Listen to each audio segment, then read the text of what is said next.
Te venderam 35 vezes mais ou menos, ao que tudo indica. Isso porque 35 é o número de acordos que o Lula assinou com a China, numa canetada só. Acordos que dizem respeito a desenvolvimento conjunto, transferência tecnológica, investimento, cooperação, financiamento, inteligência artificial, 4G, 5G, 6G. 4G não, 4G é velho. São muitas coisas que parecem muito bonitas na teoria, mas que na prática, meu amigo, não são brincadeira. E óbvio que foi tudo assinado de uma vez, quase sem divulgação. Por quê? Ora, é natural, né? Quando um presidente quer promover uma medida que ele tomou, um acordo muito importante, ele assina um só e divulga. Quando ele não quer que você saiba o que tem nos acordos que ele está fazendo, ele passa um monte de uma vez. Assim tem um monte de medida, um monte de abertura, para sabe-se lá Deus o quê, e ninguém vai ver. Mas a gente viu.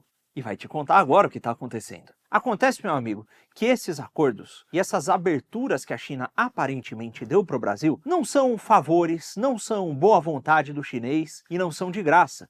Ao que tudo indica, fazem parte de um plano. Esses acordos vêm com os seguintes nomes: são cartas de intenção, protocolos de cooperação, entendimentos, memorandos, todos nomes lindos e diplomáticos. São documentos assinados entre o Brasil e a China que, na teoria, não são legalmente vinculantes, não obrigam nem o Brasil nem a China a fazerem nada, mas abrem um caminho diplomático para que tanto os bancos chineses, quanto o Estado chinês, quanto as empresas chinesas, três coisas que são praticamente a mesma coisa, né, consigam se estabelecer no Brasil aqui de formas um tanto vantajosas para eles e, na melhor das hipóteses, marginalmente prejudiciais a nós. Em muitos casos, são movimentações que têm impacto e investimento comparável ao de uma política pública, mas assim, sem passar pelo Congresso, sem passar pelo debate público, pela discussão dos próprios eleitores ou dos políticos que os representam e que são muitas vezes controladas pelo Estado chinês. Tem, por exemplo, o Acordo de Mineração e Energia Limpa,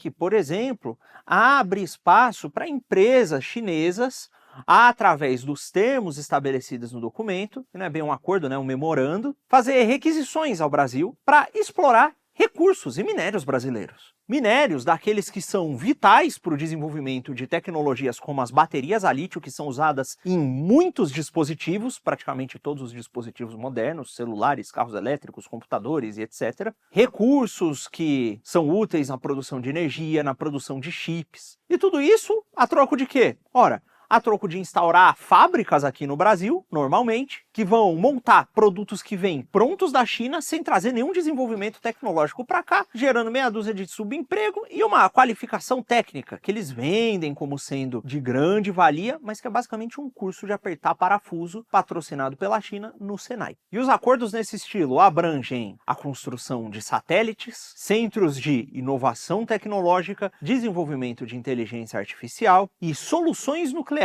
do setor civil. Eu sei que falando assim, parece que são coisas que podem trazer um certo progresso, mas o buraco é bem mais embaixo. Isso porque há muito pouco controle do Brasil em relação ao que está acontecendo aqui. Porque boa parte desse investimento, por conta dessa abertura dada pelo nosso lindo presidente, vem por meio de bancos estatais chineses, que enfiam dinheiro aqui, via Banco Central, sem passar pelo Tesouro, e que chegam diretamente a setores estratégicos à nossa economia e à nossa soberania, e muitas vezes à nossa liberdade, sem qualquer tipo de auditoria. É mais ou menos como a interferência que os Estados Unidos faz aqui, por meio da USAID, financiando ONGs. Só que, ao invés de ONGs militantes, são empresas do setor produtivo. E o padrão, como eu disse agora há pouco, é sempre o mesmo. Os caras vendem, por exemplo, a ideia de que agora vai ter uma montadora de carros chinesa no Brasil, gerando emprego aqui e trazendo desenvolvimento e capacitação. Daí nós fornecemos a mão de obra do nosso povo e os recursos do nosso solo. Eles dizem que estão dando educação e capacitação, financiam um curso lá no Senai e quando você vai ver, ora, ninguém aqui no Brasil aprendeu a de fato desenvolver e montar um carro elétrico. Toda a tecnologia ficou na China. Aqui, a gente encaixa a peça e faz curso que ensina a apertar parafuso e encaixar a peça automotiva. Os caras vêm com grandes promessas, como no caso do projeto Synchrotron, em que se propagandeia que a China vai cooperar com o Brasil no setor da alta tecnologia para desenvolver luzes nuclear de altíssima potência, que são como se fossem super raios X, que tem muitas aplicações médicas. Aí você vai ver na prática, o Brasil desenvolveu a maior parte da tecnologia sozinho, na verdade está há décadas fazendo isso, né, com o Laboratório Nacional de Desenvolvimento de Synchrotron, já começou a operacionalizar isso com a WEG, né, uma parceria do Laboratório Nacional com a empresa lá de Santa Catarina, e a China chega aqui, trazendo como novidade uma peça pronta, que eles já entregam montada, que a gente não aprende a desenvolver, e aí a gente fica na dependência deles. Eles usam a nossa mão de obra aqui, talvez tenha abertura para pegar um recurso aqui outro ali, e nada de valor é acrescentado ou desenvolvido com essa cooperação, enquanto eles, por outro lado, ganham muito. E esses casos que eu acabei de falar são os menos graves. Existem ataques gravíssimos à nossa soberania que estão acontecendo na prática nesse momento. No meio da linguagem técnica, polida, diplomática e bonitinha, apareceu o caso do CBERS-6, que é um satélite feito e lançado no espaço numa parceria entre o Brasil e a China. Um satélite cuja tecnologia necessária para ser lançado a gente já tinha desenvolvido, na sua maior parte, aqui no Brasil. Um satélite cujo orçamento, em grande parte, nós estamos provendo para lançar. Um satélite que tem uma única peça que o Brasil não dominava e não tinha meio de produzir sozinho, que seria lá o tal do SAR, que é uma espécie de rede de radares orbitais, que são muito importantes para a movimentação do satélite, etc. Tecnologia essa que a China não nos ensina a desenvolver, mas entrega pronta. Aí eles dão um curso de capacitação para os nossos engenheiros aprenderem a operar o radar, mas sem saber como funciona, e lançam o satélite no espaço. Aí você pensa, pô Lucas, mas isso é bom, você está implicando com os chineses. Antes a gente não conseguiria lançar esse satélite, e agora a gente consegue. Sabe qual é o problema? Em troca, o governo chinês tem acesso em tempo real a todos os dados que o satélite monitora no nosso país. O satélite está monitorando as nossas florestas, as nossas fronteiras, questões relacionadas à extração de recursos naturais, questões relacionadas à logística e à nossa defesa, e um Estado estrangeiro está tendo acesso irrestrito, em tempo real, a tudo isso o tempo todo. Um Estado esse que parece muito interessado nas nossas terras e nas nossas riquezas naturais. Isso aí é comparável a você, por exemplo, ter um vizinho que parece demonstrar um interesse muito esquisito pela sua esposa. Aí esse vizinho adquire uma nova tecnologia, uma tecnologia de limpeza ultra eficiente da casa. Te oferece essa tecnologia, supondo que seja, sei lá, um robô aspirador, que limpa a casa em 5 minutos sem fazer barulho. Daí ele te dá o robô pronto e montado, sem você saber como ele funciona muito bem, só te ensina a usar e pede em troca o financiamento para a construção da maior parte do robô, e em contrapartida pede que você instale uma câmera no quarto do casal, que fica ligada 24 horas por dia monitorando vocês. Parece um acordo razoável? A mim não.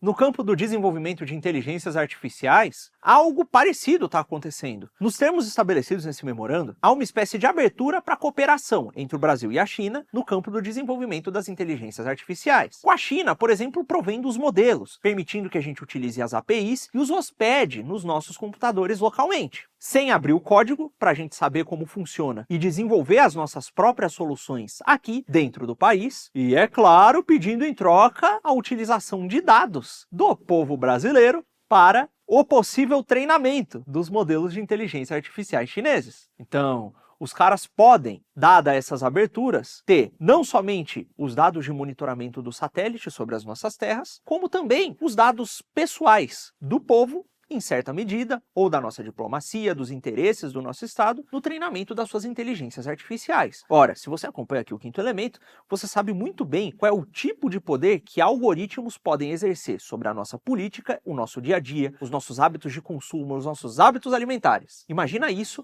nas mãos de um Estado estrangeiro, que parece ter muito interesse nos recursos que o seu país tem para oferecer. Olha, isso é só a ponta do iceberg. Quando a gente lembra que a Dataprev, aquela mesma que cuida dos bancos de dados, da Previdência, né, especialmente da aposentadoria, do INSS, coisas desse tipo, quando a gente lembra que eles acabaram de fechar um acordo com uma subsidiária da Huawei, que é uma empresa diretamente ligada ao Estado chinês e que já foi internacionalmente acusada diversas vezes de entregar dados dos seus usuários ocidentais ao governo chinês, a coisa começa a ficar ainda pior. Os caras, para além de roubar dinheiro de aposentado, agora roubam os dados e entregam para os gringos, ou para os gringos, né? E tudo isso em troca de quê?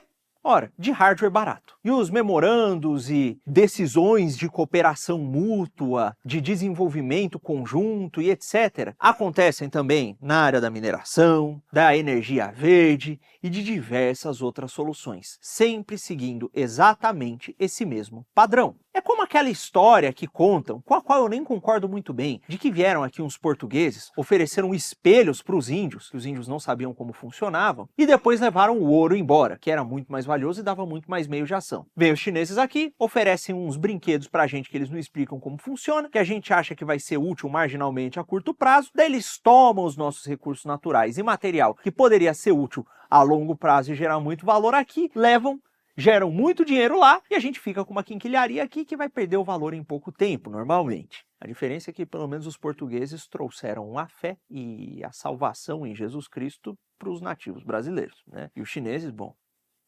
eu não sei muito bem o que eles estão trazendo. E a coisa ainda fica pior quando você percebe que a porção financeira desses acordos está sendo feita completamente dentro do sistema yuan e real, sem passar pelo dólar, que é uma moeda que todo o mercado está acostumado a usar. Veja, aqui no Quinto Elemento nós não costumamos ser defensores da supremacia do dólar e da dolarização e do sistema financeiro internacional. Mas tomar esse tipo de medida na canetada, sem consulta e sem debate, é no mínimo esquisito, né? Então, recapitulando, a gente está dando aos chineses acesso a setores estratégicos, à nossa infraestrutura, a redes de comunicação, aos dados da nossa população, a recursos naturais e terras raras, a nossa rede logística, se a gente começar a lembrar da questão dos portos, das ferrovias, em alguns casos até mesmo a mobilidade urbana, e tudo isso em troca, ora, de elogios diplomáticos, de algum dinheiro que logo se acaba, de empregos de baixo valor e zero desenvolvimento. Mas a coisa fica ainda pior, porque o nosso setor financeiro, os bancos,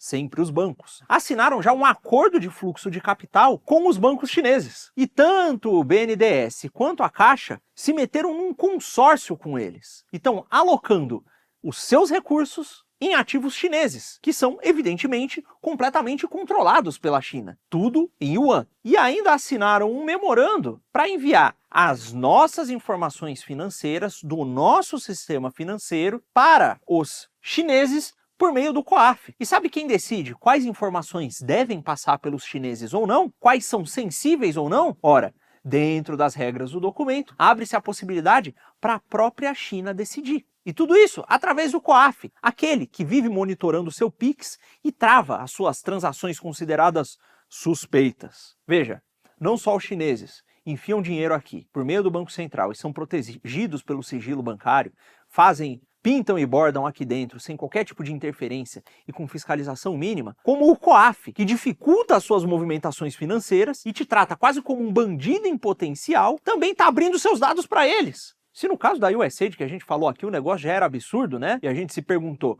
por que a USAID merece tão boa vontade e o sujeito, o pipoqueiro com o Pix tinha que ser monitorado, aqui a pergunta não só pode ser refeita, como a coisa foi completamente extrapolada. E junto a essas medidas, com esses investimentos em ativos estrangeiros, feitos sob sigilo bancário, sem prestação de contas pra gente, o sistema financeiro nacional sequer sabe quanto desse orçamento do BNDES e da Caixa estão comprometidos com os ativos chineses. Ativos que estão sob a jurisdição da China, sob a legislação da China e em moeda chinesa. No frigir dos ovos, quando a gente olha para esse conjunto de coisas, nós temos uma série de medidas e de projetos em que o Brasil paga, mas não manda, entrega recursos, mas não define projeto, tem acesso à tecnologia, mas não desenvolve, não entende o código. É um sistema de dependência que troca autonomia por liquidez, lucro e recurso a curto prazo em troca de desenvolvimento longevo que poderia trazer condições de vida melhores ao nosso povo e que é cinicamente chamado de cooperação estratégica. O Brasil se torna palco para experimento e fonte de dados, e ainda por cima uma espécie de ponte logística para a realização dos projetos e dos propósitos chineses. Tudo isso sem debate, feito por debaixo dos panos, quase que monocraticamente, pela caneta presidencial. Para nos colonizar e nos dominar, a China não precisa ocupar território nenhum, porque Por meio desses memorandos e dessas aberturas, eles já conseguem nossos dados, já tomam decisões nas nossas terras e sobre os nossos recursos e sobre as nossas cadeias produtivas. É uma relação na qual o Brasil se adapta aos propósitos e ao projeto chinês. E a China nem sequer para pensar, e nem os nossos governantes param para pensar nos interesses do próprio país e em um projeto para ele. E ninguém para se perguntar o que a China quer com o Brasil, o que a China quer realizar. E não para propor acordos que sejam mais racionais. Veja, isso aqui não é só sobre economia. Se fosse só sobre movimentar e ganhar dinheiro, em gerar fluxo de caixa para agradar o sistema financeiro, talvez até tivesse tudo certo. Mas isso aqui é sobre independência, é sobre desenvolvimento tecnológico, sobre soberania. Eu não estou propondo aqui uma espécie de política isolacionista, de uma briga com a China, de um rompimento de laços com o nosso maior parceiro comercial, como tanto gostam de dizer, mas de uma agenda propositiva que delineie propósitos claros, interesses nacionais claros e submeta possíveis acordos com esse parceiro comercial a esses propósitos. Veja, o Trump, que é acusado de ser truculento, quando percebeu que havia uma séria ameaça do TikTok nas terras americanas, que poderia, por exemplo, influenciar eleições, capturar dados de eleitores americanos e manipulá-los de diversas formas, ao invés de simplesmente cortar as relações e proibir o TikTok, como o Biden queria fazer, ironicamente, propôs um acordo. Ele falou, olha, eu sei que os americanos gostam de usar o TikTok, e eu sei que você quer ter acesso aos nossos dados, ao nosso mercado e etc. Mas se você quiser ficar aqui, você vai precisar abrir espaço dentro da empresa para que americanos a administrem quando ela operar em solo americano. E ao que tudo indica, é um acordo que está sendo bem sucedido. E as tensões entre os Estados Unidos e a China são muito maiores que as que o Brasil poderia ter. E as nossas relações com eles são muito mais profundas. Então, por que raios os nossos governantes não olham para isso e não pensam em acordos mais vantajosos? Se não for por pura ignorância, provavelmente é por mau caratismo. É por não se importar com o nosso país e talvez se importar mais do que deveria com o país deles. E enfim, se você quer entender melhor a importância do Brasil no contexto geopolítico atual, quer entender melhor o que a China e os Estados Unidos tanto buscam aqui com essa frequência, a ponto de mobilizar tantas forças e tanto dinheiro para ter acesso aos nossos recursos, assista ao último Geoeconomia, que lá o Arthur fala muito bem disso. E a série toda ele explica muito bem esse contexto geoeconômico. Então é isso aí. Reze aí pelo canal, assista o Geoeconomia e até mais. Manda esse vídeo para os outros.